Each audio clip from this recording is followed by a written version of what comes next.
Hello mga friends, kumusta kayong lahat ngayon na vlog guys? Pag-uusapan natin kung ano ang mga benefits na makuha ng mga taga California. Ayan, napakahalagang information din to, at least 'di ba? Aware din tayo at alam din natin na baka makapagsabi tayo sana all, sana sa Philippines din, 'di ba? Anyway, okay. Ang mga benefits na ito, number 1, syempre, eligible ka na ikaw ay resident ng California. And must need yung financial assistance with, syempre, yung income mo ay mababa. Ano yung income mo na requirement? Kailangan yung income mo is $1,500 per month. Ayan.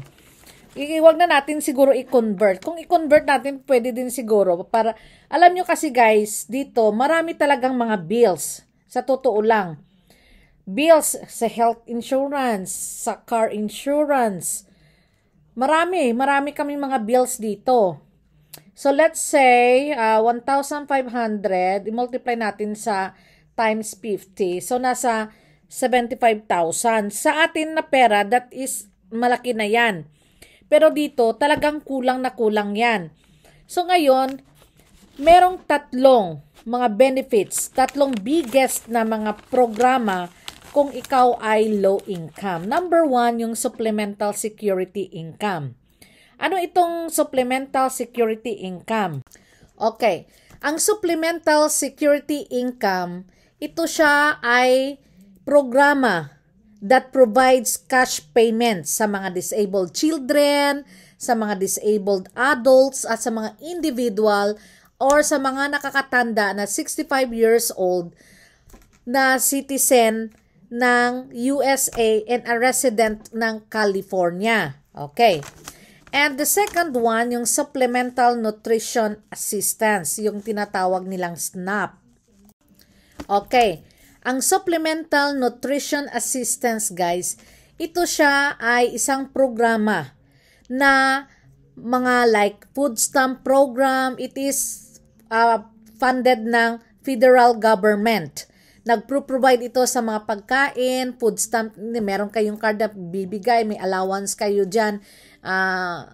If I'm not mistaken, 400 bawat isang tao. Ayan, magbili ng pagkain mo, mga pagkain, mga kailangan mo. Ayan siya.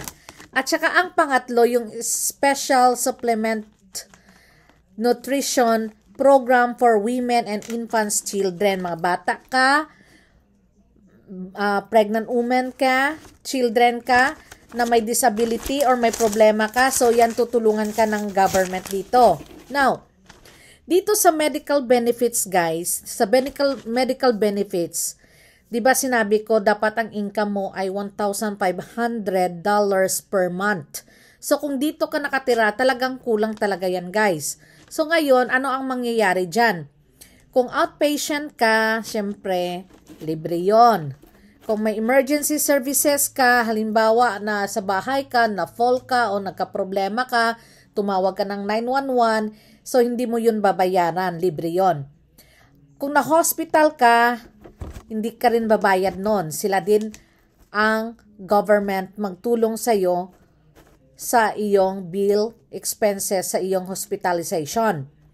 Kung buntis ka, yung kaninang binanggit kong pangatlo, buntis ka, bagong panganak, newborn ka, ayan, benefit ka dito sa medical. Ayan. Yung mga prescription drugs, halimbawa, meron kang hypertension, diabetes, siyempre mayroon ka mga medisina na prescribed by your doctor. So, yan siya libre. At saka kung halimbawa na hospital ka, na rehab ka, may undergo ka ng physical and occupational therapy. So, that will be covered ng iyong medical benefits. Yung physical therapy mo, siyempre, kung anong sa rehab mo, nagkaroon ka ng treatment, so sila na yung bahala. Yung occupational therapy mo, yung kung may problema ka on the upper part, so sila na din bahala ang medical na magbabayad ng iyong bill. ilang taon, 'di ba? As I mentioned, 26 to 50 years old. Kung infant ka din, kung bata ka pa, na disabled ka na, so the government gonna help you.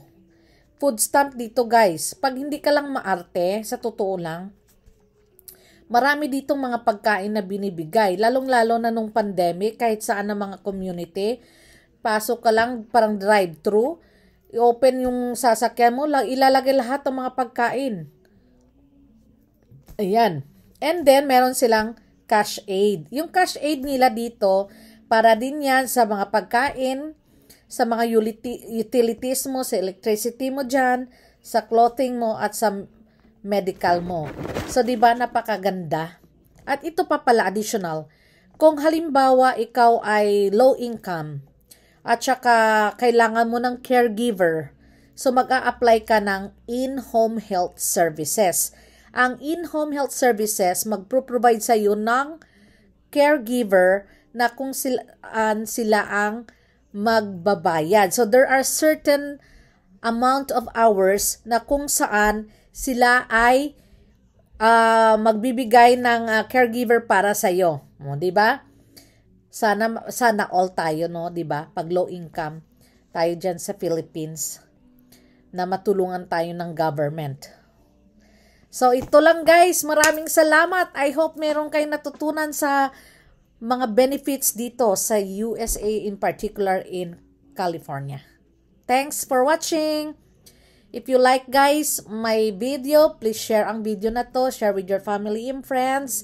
Kung bago pa kayo sa akin, guys, please don't forget to like, subscribe, and click the bell icon para ma-notify kayo kung meron akong bagong video.